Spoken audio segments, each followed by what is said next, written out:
नमस्कार, good morning, सुप्रभात, बहुत बहुत स्वागत है आप सभी दर्शकों का टाइम्स नाउ नवभारत पर। आप देख रहे हैं फिट इंडिया का ये सुपर हिट बुलेटिन और खबरों में आज आपके साथ मैं हूं ज्योति मिश्रा और मैं हूं श्वेता भट्टाचार्य। और चलिए आज जिस तरीके से आप हमारे पास इर्द गिर्द देख सकते हैं श्वेता, हालांकि अभी महज 10 मिनट बाद सुबह के 7 बजने वाले हैं, लेकिन ये घना कोहरा और अभी जो अंधेरे की एक चादर छाई हुई है, इसे देखकर मानो ऐसा लग रहा है कि ठंड जो है ना वो इस वक्त अपने चरम पर है। दिल्ली एनसीआर में आज हर जगह श्वेता मौसम कुछ ज्यादा ही ऐसा बना हुआ है। अगले 1 घंटे तक हमारे साथ बने रहिए, तमाम खबरें हम आपको दिखाते रहेंगे। फिट इंडिया के सुपर हिट बुलेटिन में देश दुनिया की तमाम खबरें होंगी, कोहरे की भी हम बात करेंगे और तस्वीरें अपने ऑफिस के बाहर की भी आपको दिखाएंगे, ताकि आपको अंदाजा लग पाए कि आज जब आप घर से बाहर निकले तो आपको भी थोड़ी अपनी गाड़ी की स्पीड जो है वो कम रखनी है, क्योंकि विजिबिलिटी काफी कम है। बने रहिए 1 घंटे के लिए हमारे साथ। तो आज फिर से दिल्ली एनसीआर की अगर बात करें तो कोहरे की मार देखने को मिल रही है। सुबह सुबह जब हम उठे और ऑफिस के लिए निकले ज्योति, तो मानो बाहर कुछ नजर ही नहीं आ रहा था। एक बार चाहूंगी कि ये तस्वीरें जरा देखिए, ये ऑफिस के बाहर की तस्वीर, आपको कुछ भी नजर नहीं आएगा। कोहरा इतना ज्यादा घना है कि गाड़ी चलाने में परेशानी हो रही है, गाड़ी की स्पीड पे मानो ब्रेक सी लग गई है। मैदानी इलाकों की अगर बात करें तो कोहरे की मार जो है वो देखने को मिल रही है। ज्योति, आप भी अपनी गाड़ी से आ रही थी, उस वक्त कैसी स्थिति आपको नजर आई? मैं तो खुद सुबह हमें 5 बजे के करीब ऑफिस के लिए घर से निकलना पड़ता है, और ऐसे में अगर आप दिल्ली एनसीआर या उत्तरी भारत के राज्यों में हैं तो फिर गाड़ी बहुत संभल कर चलाइएगा, क्योंकि कई जगहों पर मैंने देखा था जहां पर गाड़ियां जो है वो आपस में टकराई हुई थी। पुलिस की पेट्रोलिंग व्हीकल हाईवेज पर नजर आ रही थी, क्योंकि मौसम ऐसा है कि अगर आप सावधानी नहीं बरतेंगे तो फिर ये खतरनाक भी साबित हो सकता है। खासतौर पर सुबह के वक्त घने कोहरे की चादर में पूरा दिल्ली एनसीआर लिपटा नजर आ रहा है, और ये हाल सिर्फ दिल्ली एनसीआर के नहीं, उत्तर प्रदेश, पंजाब, हरियाणा में भी सर्दी कम होने के फिलहाल कोई आसार नहीं है, और देर रात भी सड़कों पर कोहरे का प्रकोप देखने को मिला। तो ये तस्वीरें भी आप देखिए। बहरहाल दिल्ली में तो अभी बारिश का भी येलो अलर्ट जारी कर दिया गया है, और कहा यही जाता है कि जब बारिश होती है तो उसके बाद जो शीतलहर है वो एक बार फिर बढ़ती है। बिल्कुल, घना कोहरा इस वक्त दिल्ली एनसीआर में नजर आ रहा है। कड़ाके की ठंड के साथ कोहरा भी छाया हुआ है। आपको बता दें, पहाड़ी इलाकों में बर्फबारी की वजह से मैदानी इलाकों में इस तरीके से घना कोहरा देखने को मिल रहा है, और क्योंकि दिल्ली में बारिश का येलो अलर्ट जारी किया गया है तो सावधान हो जाइए, आने वाले दिनों में ठंड और ज्यादा बढ़ने वाली है। तो पूरे दिल्ली एनसीआर में इस वक्त घना कोहरा देखने को मिल रहा है, और समय के साथ साथ ही ये कोहरा जो है वो बढ़ता भी जा रहा है।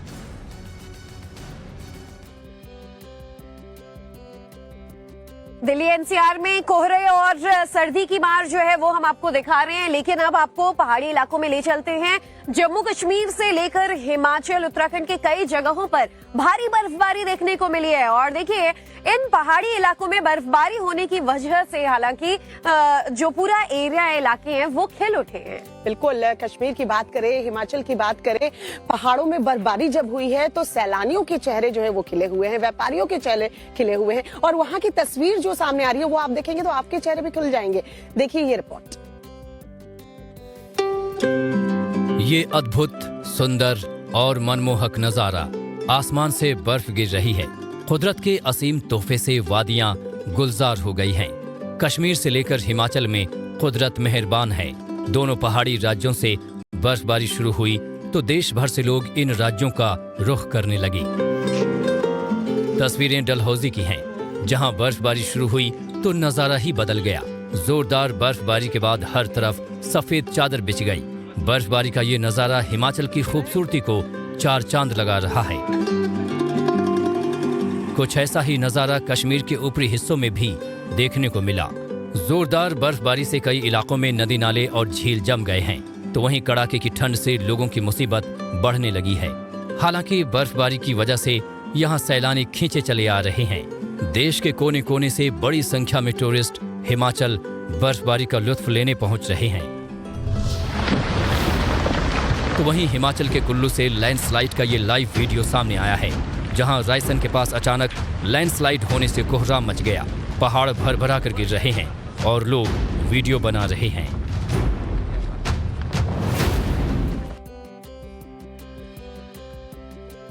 तो हिमाचल और कश्मीर की वादियों में देखा आपने किस तरीके से बर्फबारी हुई है। चलिए खबर है यूपी के आगरा से है, जहां आग का तांडव जो है वो देखने को मिला है।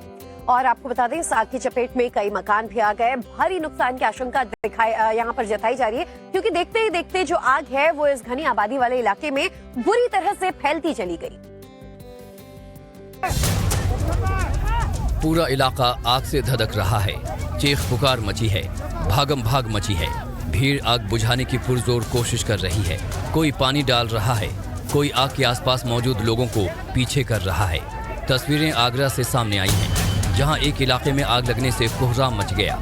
आग इतनी भयानक थी कि उसकी लपटें कई किलोमीटर दूर तक दिखी। आग मोहल्ले के कई घरों में लगी, जिसके बाद फैलती चली गई और पूरे इलाके को अपनी चपेट में ले लिया। आग लगते ही लोगों में भगदड़ मच गई। लोग अपने घरों से बाहर निकल आए। बच्चे और महिलाएं डर से चीखने चिल्लाने लगे। इस बीच वहां मौजूद लोगों ने आग बुझाने की कोशिश भी की, लेकिन आग इतनी ज्यादा थी कि उस पर काबू पाना बेहद मुश्किल हो रहा था, जिसके बाद स्थानीय लोगों ने फायर ब्रिगेड की टीम को सूचना दी। मौके पर पहुंची दमकल की टीम ने कई घंटों की मशक्कत के बाद आग पर काबू पाया, मगर इस हादसे में कई मकान जलकर खाक हो गए हैं। राहत की बात यह है कि हादसे में किसी के हताहत होने की खबर नहीं है। ये चलते हैं जहां पर गैंग वॉर की वारदातें आजकल देखिए श्वेता दिन ब दिन बढ़ती चली जा रही हैं। हाल फिलहाल में गैंग वॉर की खबरें सामने आई थी, एक बार फिर 2 गैंग सामने आ गए। अब इस पूरे मामले को लेकर पुलिस जो है वो जांच में लगी हुई है। और जिस आरोपी की हत्या की गई है उसके तार दरअसल लॉरेंस बिश्नोई गैंग से जोड़े जा रहे हैं। देर रात बल्लू नाम के सरगना की 25 गोलियों से भूनकर हत्या की गई है। रिपोर्ट देखिए। फरीदाबाद के सेक्टर 11 में शूट आउट देखने को मिला है। जिम में एक्सरसाइज करके बाहर आए बल्लू नामक बदमाश की कार में आए अन्य बदमाशों ने गोलियों से छलनी कर हत्या कर दी। मारा गया आरोपी बदमाश दिल्ली नजफगढ़ में दीनपुर गांव का रहने वाला बल्लू उर्फ सूरज भान पहलवान है। उसे नजदीक से करीब 25 गोली मारी गई। चौंकाने वाली बात यह है कि इस आरोपी के तार लॉरेंस बिश्नोई गैंग से जुड़े थे। मारे गए आरोपी के लॉरेंस बिश्नोई गैंग से संबंध होने की बात सामने आ रही है। इससे पहले हरियाणा के यमुनानगर में लॉरेंस बिश्नोई गैंग के शूटर राजन का जला हुआ शव मिला था। बल्लू उर्फ सूरज भान पहलवान एनजीओ भारत भविष्य फाउंडेशन का प्रधान था। दिल्ली विधानसभा की मटिया महल सीट से चुनाव भी लड़ा था। दिल्ली पुलिस ने बल्लू पर कई आपराधिक मामले दर्ज कर रखे थे। बल्लू के लॉरेंस बिश्नोई गैंग से संपर्क में रहने की जानकारी मिली। सूचना मिलते ही मौके पर कमिश्नर और एसपी क्राइम सहित बड़े अधिकारियों ने मोर्चा संभाला। हालांकि 25 गोली मारकर हत्या कर बदमाश फरार हो गए, लेकिन अब Haryana police back to back हो रहे गैंग वॉर और शूट आउट को लॉरेंस बिश्नोई गैंग से जोड़कर जांच कर रही है। और हरियाणा से देखिए ज्योति, अब छत्तीसगढ़ लिए चलते हैं। छत्तीसगढ़ में देखिए नक्सलियों की कायराना करतूत से एक बार फिर छत्तीसगढ़ की धरती जो है वो लाल हो गई है। बिल्कुल श्वेता, देखिए अक्सर छत्तीसगढ़ से पहले ऐसी खबरें आती थी जहां पर नक्सलियों की ऐसी करतूत देखने को मिलती थी, लेकिन काफी वक्त बाद एक बार फिर से ऐसी वारदात सामने आई है जहां पर इन नक्सलियों ने घात लगाकर बैठे सीआरपीएफ के जवानों पर हमला बोल दिया और इस दर्दनाक हमले में 3 सीआरपीएफ के जो जवान हैं वो शहीद भी हो गए। छत्तीसगढ़ में लाल आतंक का खौफ। बीजापुर में मंगलवार का दिन अमंगल। सुरक्षा बलों और नक्सलियों के बीच मुठभेड़। छत्तीसगढ़ के बीजापुर में मंगलवार का दिन अमंगल साबित हुआ। बीजापुर और सुकमा के सरहदी इलाके टेकल गोडेम में सुरक्षा बलों और नक्सलियों के बीच मुठभेड़ हुई। इस हमले में सीआरपीएफ के 3 जवान शहीद हो गए, जबकि 14 जवान जख्मी हो गए हैं। घायलों को एयरलिफ्ट कर रायपुर के अस्पतालों में भर्ती कराया गया है। 15 जवान घायल हैं। 15 में से 8 जवान यहाँ पे आपने देखे, 4 जवान रायपुर में हैं, 8 जवान यहाँ पर हैं, 6 जवान जगदलपुर में हैं और 1 जवान बीजापुर के अंदर ही है। तो बाकी घायलों का उपचार चल रहा है वहाँ पर। जवानों की एक टुकड़ी सर्चिंग पर निकलने वाली थी। इसी दौरान बड़ी संख्या में घात लगाए बैठे नक्सलियों ने उन पर फायरिंग शुरू कर दी। इसके बाद कोबरा, एसटीएफ, सीआरपीएफ के जवानों ने भी हमले का माकूल जवाब दिया। सुरक्षा बलों को भारी पड़ता देख नक्सली जंगल की आड़ लेकर भाग निकले। छत्तीसगढ़ के सीएम विष्णुदेव राय ने रायपुर के अस्पताल में जाकर घायलों का हालचाल लिया और कहा कि हमले का माकूल जवाब दिया जाएगा। देखिए श्वेता, अयोध्या में तो भव्य राम मंदिर का निर्माण हो चुका है। रामलला की जो प्राण प्रतिष्ठा है वो बेहद शानदार तरीके से पूरी कर ली गई है। पीएम मोदी ने अपना ये प्रण तो पूरा कर लिया है, लेकिन अब वो भारत से पूरे 2600 किलोमीटर दूर यानी कि यूएई में भी भारत का धर्म ध्वज जो है पताका वो लहरा। वो अयोध्या में रामलला की प्राण प्रतिष्ठा की है और दूसरी तस्वीर जो आपके सामने है वो हिंदुस्तान से 2603 किलोमीटर दूर यूएई की मंदिर की है, जिसका उद्घाटन 14 फरवरी को प्रधानमंत्री नरेंद्र मोदी करने वाले हैं। सोशल मीडिया पर दावा किया जा रहा है कि ये यूएई में बना पहला भव्य हिंदू मंदिर होगा। यूएई में तकरीबन 26 लाख भारतीय रहते हैं, जो वहां की आबादी का लगभग 30% हिस्सा हैं। पीएम मोदी ने 2018 में इस मंदिर की आधारशिला रखी थी। प्रधानमंत्री नरेंद्र मोदी 13 फरवरी को संयुक्त अरब अमीरात पहुंचेंगे। यूएई पीएम मोदी का बेसब्री से इंतजार कर रहा है। इसकी एक झलक वहां से जो वीडियो आया है उसमें देखने को मिल रही है, आप भी देखिए। मोदी अबू धाबी में भारतीय समुदाय की एक विशाल सभा को संबोधित करेंगे, जिसका नाम एहलान मोदी रखा गया है। एहलान अरबी शब्द है जिसका हिंदी में मतलब नमस्ते होता है।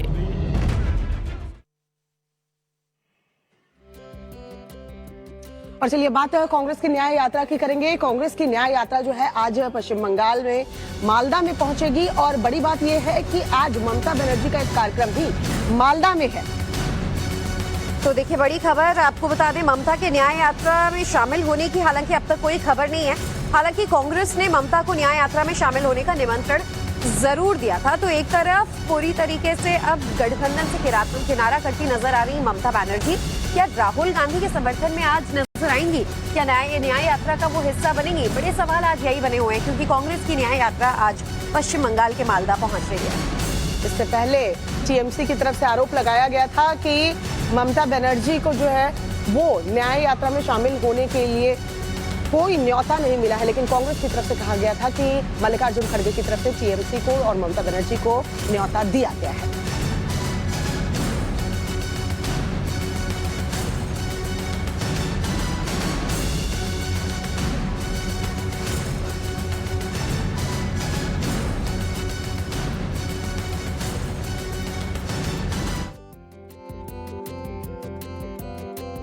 काफी लुका छिपी के बाद आज ईडी और झारखंड सीएम हेमंत सोरेन का आमना सामना जो है वो होना है। दरअसल हेमंत सोरेन 40 घंटे से ऊपर का वक्त बीत चुका था और वो गायब बताए जा रहे थे, लापता बताए जा रहे थे, लेकिन आज वो ईडी के सामने पेश होने वाले हैं। तो देखिए वहीं उनके दिल्ली आवास पर मिले 36 लाख रुपए और बेनामी संपत्ति से खरीदे गए BMW कार की बरामदगी के बाद हेमंत सोरेन की मुश्किलें कैसे बढ़ती नजर आ रही है, इस रिपोर्ट में देखिए।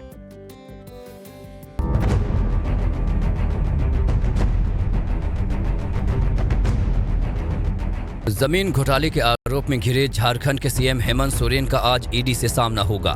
सीएम आवास पर दोपहर 1 बजे ईडी हेमंत सोरेन से पूछताछ करेगी।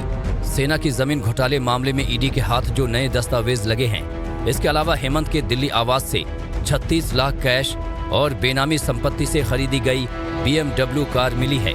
उसने हेमंत सोरेन की मुश्किलें और बढ़ा दी हैं।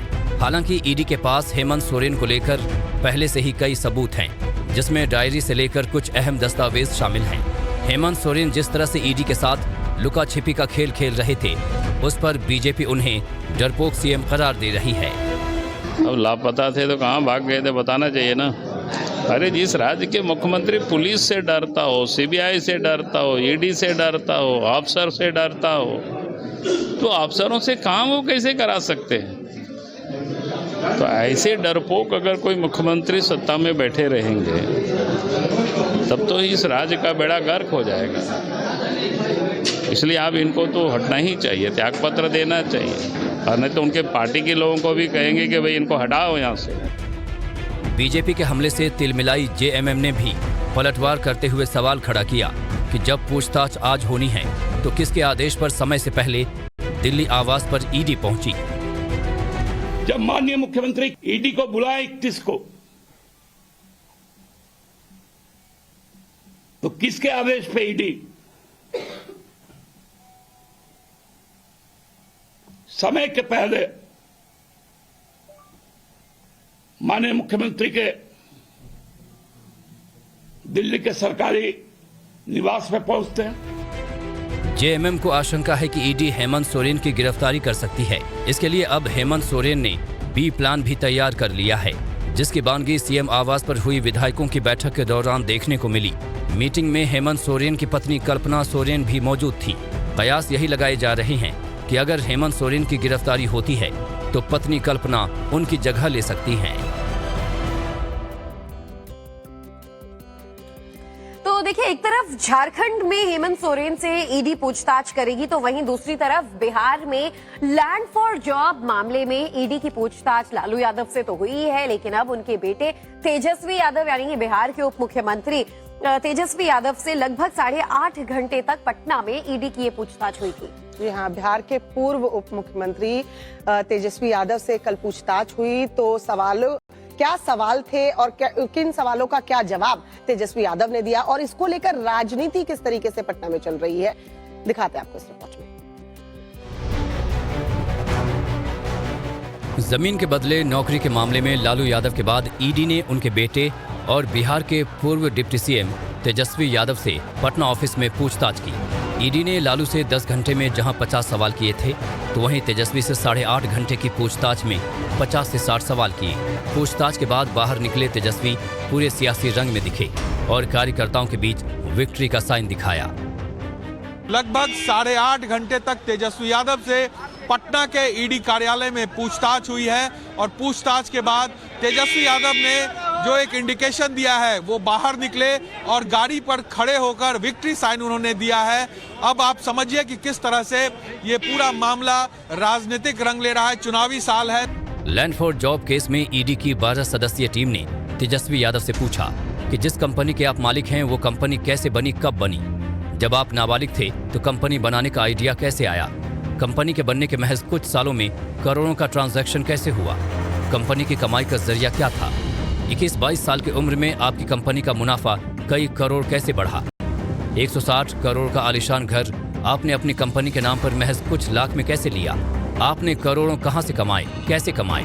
ईडी ने ऑफिस के अंदर तेजस्वी से तीखे सवाल किए तो बाहर बहन मीसा का गुस्सा मोदी सरकार पर निकला। हम लोग डरने वाले नहीं हैं और देश की जनता इसको बहुत अच्छे से बारीकी से देख रही है और इसका खामियाजा मुझे लगता है कि भारतीय जनता पार्टी को और खास तौर पे प्रधानमंत्री को 2024 में भुगतना पड़ेगा।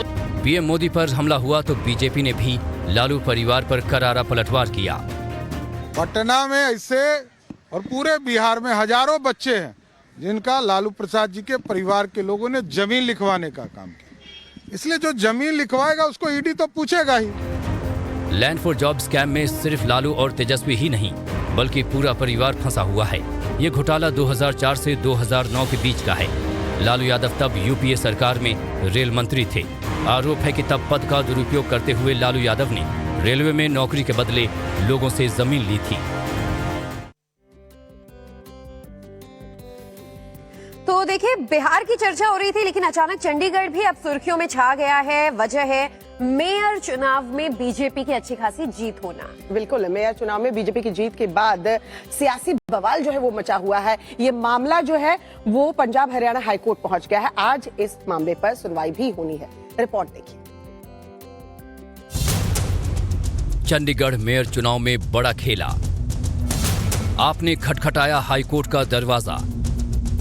बीजेपी की जीत से मचा सियासी बवाल। चंडीगढ़ में क्या फिर होगा मेयर का चुनाव? ये सवाल इसलिए क्योंकि आपने चुनावी नतीजे के खिलाफ पंजाब और हरियाणा हाईकोर्ट का रुख किया है।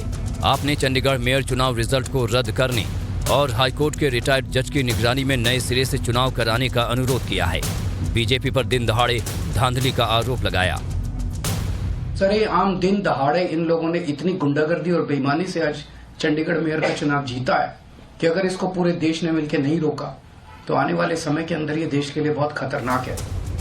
अरविंद केजरीवाल की आम आदमी पार्टी ने कांग्रेस के साथ हाथ मिलाया था। पूरा भरोसा था कि जीत पक्की है, लेकिन चुनाव के बाद जब वोटों की गिनती हुई तो आप कांग्रेस की हवाइयां उड़ गईं। बीजेपी के मेयर उम्मीदवार मनोज सोनकर के खाते में 16 वोट आए। कांग्रेस समर्थित आम आदमी पार्टी के कुलदीप कुमार को 12 सीटों से संतोष करना पड़ा। 8 वोट अवैध घोषित किए गए। इस चुनाव में अगर ये 8 वोट अवैध नहीं घोषित किए गए होते तो नतीजे की तस्वीर अलग हो सकती थी। फिलहाल आज इस पूरे मामले पर पंजाब हरियाणा हाईकोर्ट में सुनवाई है। चुनाव फिर होगा या नहीं, ये तय हो जाएगा। ज्ञान वापी मामले से जुड़ी हुई है। व्यास जी के तहखाने में पूजा पाठ को लेकर देखिए वाराणसी के जो जिला कोर्ट में आज फैसला आने वाला है। मंगलवार को दोनों पक्षों की दलील सुनने के बाद कोर्ट ने फैसला जो है वो सुरक्षित रख लिया था, जिस पर आज फैसला आना है। सर्वे रिपोर्ट में जो तमाम प्रतीक चिन्ह मिले हैं उससे इस बात के 100% साक्ष्य मिले हैं कि ज्ञानव्यापी हिंदू मंदिर है। तो आज फैसले पर टाइम्स नाउ नव भारत की नजर बनी रहेगी। पल पल की अपडेट हम आपको देते रहेंगे, लेकिन फिलहाल ये रिपोर्ट देखिए। ज्ञानवापी केस में एएसआई की सर्वे रिपोर्ट आने के बाद से हिंदू पक्ष बेहद उत्साहित है और अब जो व्यास जी का जो तहखाना है उसको लेकर भी एक बड़ा फैसला आ सकता है। ज्ञानवापी में एएसआई सर्वे की रिपोर्ट सार्वजनिक होने के बाद से हिंदू पक्ष की बड़ी मांग पर आज अदालत मुहर लगा सकती है। व्यास जी के तहखाने में पूजा पाठ की मांग पर वाराणसी जिला अदालत आज बड़ा फैसला सुनाने वाला है। मंगलवार को दोनों पक्षों के दलील को सुनने के बाद कोर्ट ने फैसला सुरक्षित रख लिया था, जिस पर आज फैसला आना है। एक एडिशनल एडवांटेज रहेगा। हमारी पूरी कोशिश है कि जो पूजा पाठ गलत रोकी गई है नवंबर 1993 में एक राज्य सरकार द्वारा, उसको रेस्टोर किया जाए। ज्ञानवापी परिसर में तकरीबन 92 दिनों तक एएसआई का सर्वे चला। इसके बाद एएसआई द्वारा 4 बार रिपोर्ट तैयार करने के लिए समय की मांग की गई थी। इस रिपोर्ट के आधार पर हिंदू पक्ष ज्ञानवापी परिसर में पूजा पाठ की मांग कर रहा है। के महाराजा सर कामेश्वर सिंह के परिवार में उस वक्त खलबली मच गई जब ट्रस्ट में दिए गए 108 मंदिरों के लिए अरबों के गहने और जेवरात बैंक के लॉकर से गायब बताए गए। और देखिए राज परिवार ने अब इस बाबत पुलिस में शिकायत भी करवा दी गई है और ताबड़तोड़ एक्शन लगातार जारी है। लेकिन अब तक के क्या अपडेट्स है इस रिपोर्ट में देखिए।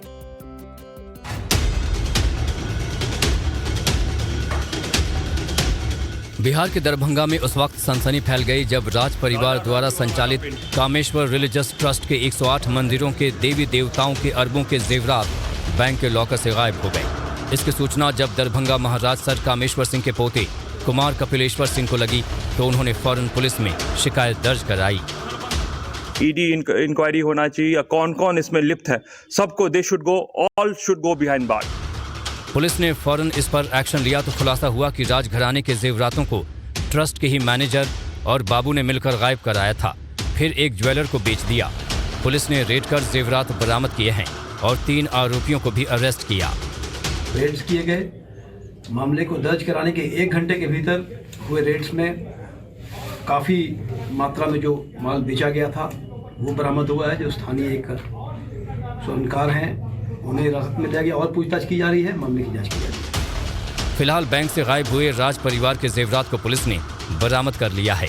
अब पुलिस पूरी साजिश में इन तीनों के अलावा और कौन कौन शामिल था और किसकी क्या भूमिका थी, इसकी गंभीरता से जांच की जा रही है।